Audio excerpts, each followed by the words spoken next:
Bilateral air service agreements are treaties signed between countries to allow international commercial air transport services between territories. They promote international air link between countries, which supports and enables the movement of persons, cargo, trade, and tourism.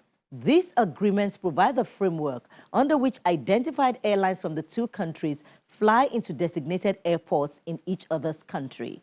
While this is important, the issue of multiple entries into Nigeria by some airlines is now a source of concern for local carriers. How these designations can be managed without hurting domestic air flight operations is the focus of the program. Plus, the Nigerian Air Force encourages local solutions to boost its air capacity. Thank you so much for joining us on Aviation this week on Channels Television. I'm Bukola Joe Oketsumbi.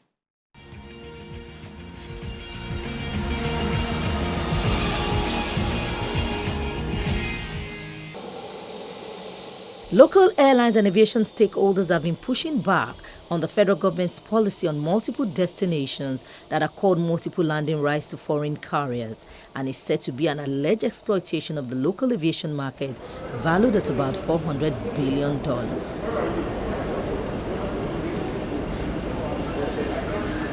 Before now, Nigeria and the United Arab Emirates had a spat over the withdrawal of approval of flight frequencies for Emirates Airlines and the refusal of the Middle East country to grant Air Peace reciprocal slots. This exposed Nigeria's flawed bilateral aviation service agreements. The matter has since been settled.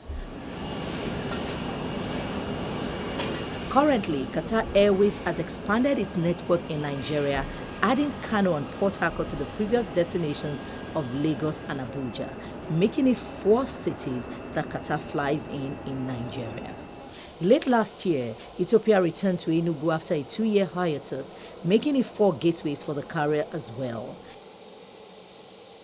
The economic implication of opening up Nigeria's flanks is the focus at this Aviation Roundtable Forum.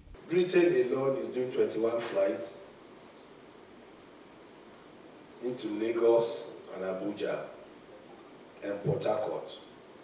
Britain by 2 airlines of British Airways and Virgin. They go to your Abuja, go to Lagos, go to Port Harcourt, go to Kano. My conclusion therefore is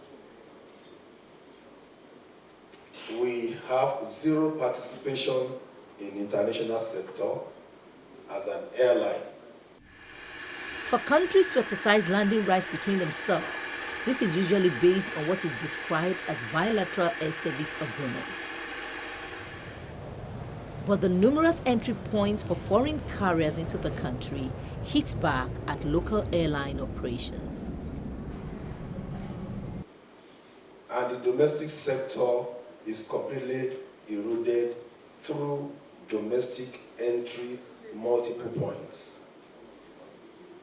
If I can fly from Dubai straight to Abuja, Dubai straight to Port Harcourt, Dubai straight to Kano, I wonder if Air Peace wants to go to UAE, if he has 3 other points he wants to fly to. Or if he wants to go to Ethiopia, once he lands in Addis Ababa, domestic flights has to take you to any other point. While there is need for policy review, critical interest parties have listed corruption, inconsistent policies, and lack of capacity by the country's airlines as some of the reasons Nigerian carriers are not benefiting from the numerous agreements. The crime here is that we are not maximizing economically what is ours. And a lot of people like us for that because, in Nigeria it's so easy to do business. After bilateral air services agreement in terms of operation should be the result of a commercial agreement between your designated airline and that foreign airline. Must be. That's the way it was. And it is the only way we can go forward. The obvious, the federal government did defend its position, saying the multiple entry points it granted foreign airlines would generate revenue for the country. A recent aviation sector study At the from Nigeria meeting, the by Minister of International Air Aviation, Transport Senator Hadi Sirika, who Association, sent in a IATA, statement, in insists June that these 2020 entries will showcases help the domestic significant airlines improve on the contribution of air distribution transportation and to the connection national opportunities. economy. But many Through wonder providing how. He also 221,000 added jobs, that multiple direct and entry indirect, points are and a granted to contribution foreign of airlines 1.7 billion based on the to the nature national of the economy. bilateral service However, agreements. overall, But many here do not agree and even query the cancellation of royalties payments by foreign airlines operating in the country by former Minister of Aviation in 2012. Point of landing, all of them 1-1, frequencies, the type of aircraft, the capacity. If one does not use his own, he borrows the one that is operating. Those are simple terms. All of these things could change, but on agreement. If you don't go on your normal frequency, you go into commercial agreement between the two airlines of the country, and you pay a royalty. As at the last count, Nigeria has about 92 buses with several countries, but about 28 are being served with only 7 reciprocities by Nigerian airlines, mostly within the West African region. Domestic airlines should be encouraged by limiting the inroad of foreign carriers. That's the position of the airline operators of Nigeria. Some of them have complained that when you go to Basa and you say something, they tell you you're not supposed to be heard. That you can advise, but not stand up against anything there. And when you finish this Basa, are they telling me that Nigeria Airlines were invited where the decision was taken that Turkish Airlines, Emirates, Ethiopia, and so many others, that airlines were present and agreed that this multiple destination being given to foreign airlines into this country is one of the greatest disservice to the economy and the people of Nigeria. There's no other way to kill the growth or to stunt the growth of aviation in this country other than this way. You cannot encourage your airlines to stand on a strong footing by inviting other people into the house to destroy that foundation on which they are supposed to stand on. All the foreign airlines that come to Nigeria ravage our economy. Every day the central bank governor cries about the amount of money being repatriated abroad. We are talking about scarcity of foreign exchange in this country. But the foreign airlines are removing billions of dollars every year from this country. How could Airbus be going to Dubai and you have Qatar flying to Kano to Dubai, doing Port Harcourt to Dubai, doing Abuja to Dubai, doing Lagos to Dubai? How do you want that Nigerian airline to survive? And we'll keep quiet. How do these local airlines become strong when the foreign airlines are allowed to come and do domestic traveling, domestic operations in the name of international operations in your country? No country allows that. You allow Qatar to land in Kano. From Kano, they go to Port Harcourt to Abuja, then Abuja back to their country. We are going to fizzle out soon. That is the thrust of this paper from AON. Except something is done and done immediately. Not even AON is no longer ready to wait for another 1 month for this thing to be rescinded. An airport is broadly divided into the land side and the air side. At the heart of these terminals is the issue of safety and security, which is also global aviation industry's top priority. You have the land side, then you have the air side. Then you have the terminal building that is an interface. These three layers, these three stratas, have their unique physical security system or measures that you put into place in respect of the land side might not be applicable to the air side and might even not be applicable to the terminal building. So they have their own unique physical security measures and procedures expected to be put in place and applicable to them. Following the recent attack on the Kaduna International Airport and the withdrawal of scheduled operators, the airport management now says the security has been beefed up and the aerodrome is now safe for use. The bandits did not access our runway, they didn't access our taxiway, neither did they access our tarmac. Soon after this thing happened, the airport commandant, we have an airport commandant, military commandant, requested for more men, more military, and they're on ground. For many, this is of great concern as ICAO Annex 17 seeks to prevent all acts of unlawful interference against civil aviation throughout the world. And just how well can airports deal with the issue of insider threats? Insider threats are the ones that can even kill the system. You know, the people outside now, they find it difficult to come in. So what they feel they can do is, oh, let me see what I can do to an insider, either give money or give bribe, then they will carry out that work for us. So that's the more reason if you must, at any point in time, access a restricted area, you have to be properly badged. And you must have a business to do at that restricted point. So the restricted area.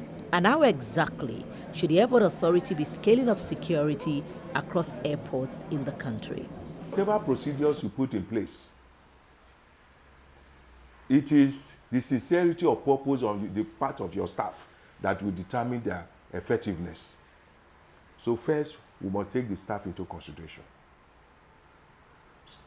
And our investment in technology must be complemented by intensive training, particularly in this part of the world where we don't have the financial wherewithal to upgrade our technology. So the only way to compensate is to make sure that our screeners and other security staff are given intensive training. Then secondly, the staff themselves, the equipment, we must try as much as possible to upgrade our equipment. We must try as possible to upgrade our equipment. We must make sure that the equipment we buy can stand the test of time, and we take into consideration the peculiarities of our environmental situation. Then you need patrol. All these systems must be supplemented by patrol. What is the essence of this patrol? The essence of the patrol is to make sure that intruders are detected and stopped before they reach their intended target. So you need motorable perimeter road. And the perimeter grounds must be well illuminated on both sides. And we must also make sure that vehicles are not allowed to be brought close to the fence. The perimeter fences must be checked at all time by the security patrol teams. They check the perimeter fences at all time. Then continuous cutting of clearing of bushes for clear visibility is done at the air side. Profiling at the land side is very, very important. And with the profiling, we get things at ease. With profiling, if you are passing through the screening point now, you see security people, not necessarily on uniform, they will be watching, observing. When they see anything strange, they pick you aside. And sincerely, if they take you for a secondary search, we'll definitely see something on you. Safety and security oversight responsibility is that of the Nigerian Civil Aviation Authority, and many ask that the aviation regulator and the airport authority work together to create airports where passengers have the assurance that they are safe and secure.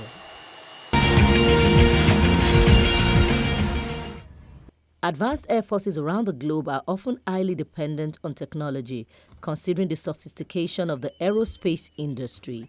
In a bid to ensure that the Nigerian Air Force has the spares and components that are essential to the servicing of its aircraft, its research and development policy is now driving creativity.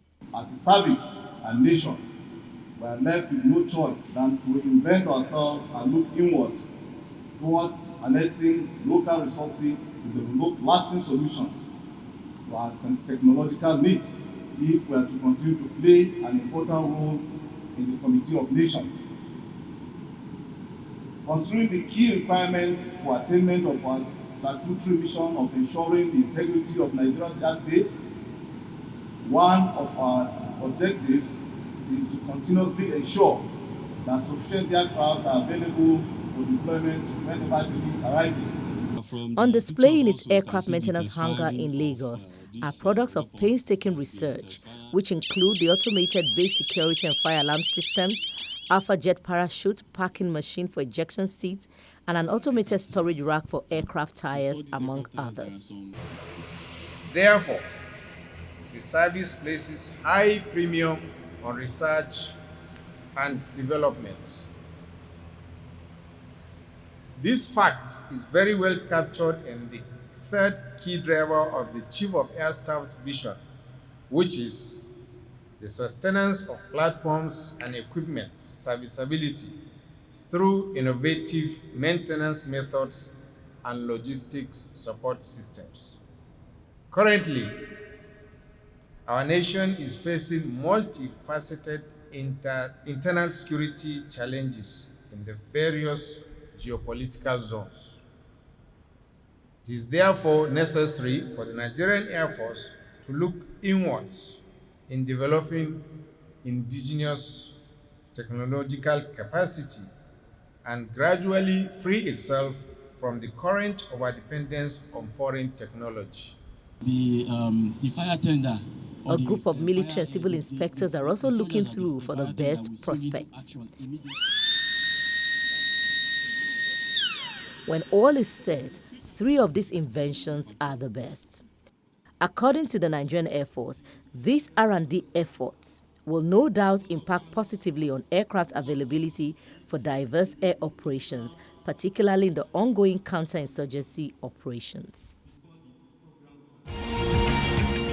As part of its commitment to continue to invest in the Nigerian economy and the development of Nigeria's aviation sector, Dana Air says this is what is driving its decision to conduct in-country checks on its aircraft. I've seen the high-level statistics, yes.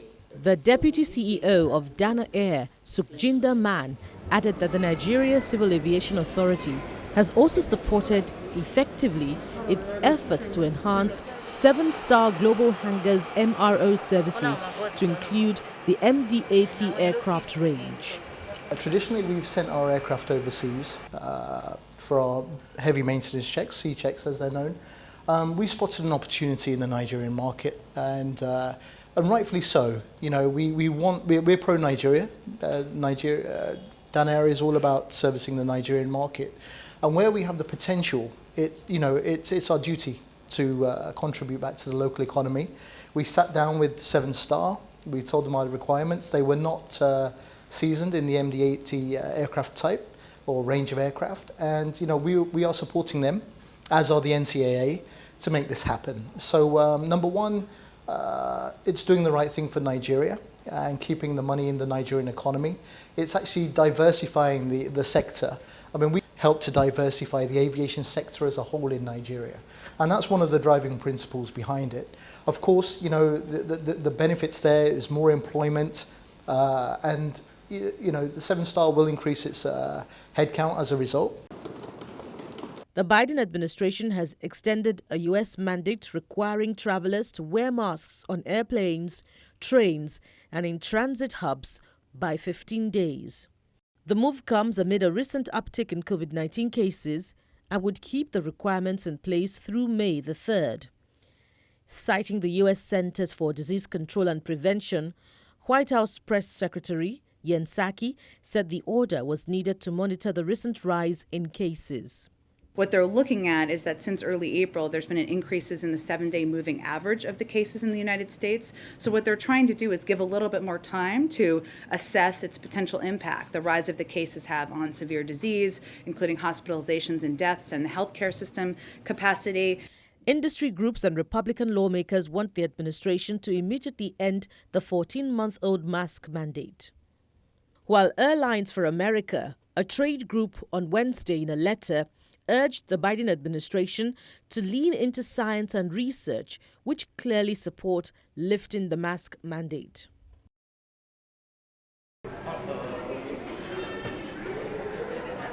From April the 13th, Australians have started arriving in New Zealand after it opened its borders to travelers from its neighboring nation for the first time since mid-2021. There are emotional scenes of families and friends reuniting as 2 flights from Australia touched down in Auckland. Maori dancers welcomed arriving passengers with songs and dance.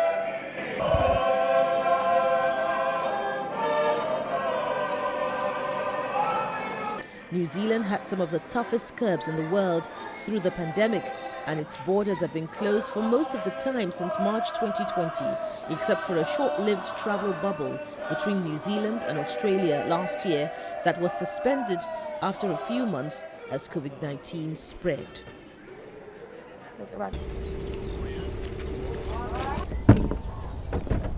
Planes loaded with supplies. Flying small planes is only a hobby for 35-year-old Rene Lorman. But now, he regularly embarks on 3-hour-long trips to Poland to deliver medical aid to victims of the war in Ukraine and to take Ukrainian refugees with special needs back to Germany. We're flying to Poland today. We have an aid shipment with us for Ukraine, mainly medicines. On our way back, we're going to take passengers with us. We'll take them to Bonhangla.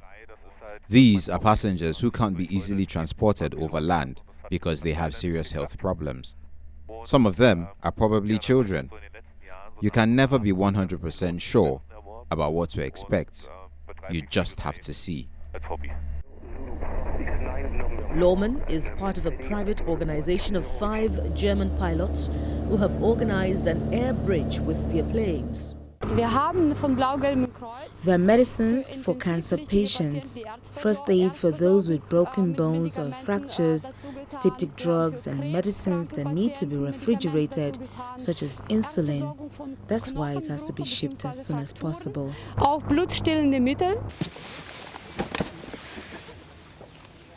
Once all supplies are loaded onto the planes, the pilots take off for the 3.5-hour flight to Rzeszów, about 1,000 kilometers from Mainz. The challenge in regard to the Ukrainian border is that we are flying to the airport that is also a large NATO base. Our small planes are not so welcome there. We have to arrange everything. We have also come to an agreement with the airport there. We are staying in close contact with it so that everything will go smoothly. At Rzeszów Airport, Ukrainian refugees with special needs were waiting to board one of the planes to Germany. We have already carried out 20 flights and we transported around 20 persons. Those were people with special needs, ill people. Today, we are taking a stroke patient to Cologne. Among those who boarded were an elderly man and a woman with her autistic sister. Another plane took on board an elderly woman with mobility issues and a mother and her teenage deaf-blind son. The pilots flew their Ukrainian passengers to an airport in Bonn, in Germany, where they were to receive further support. Is where we touch down on this edition. See you next time. I'm Bukola Jo Oketumbi.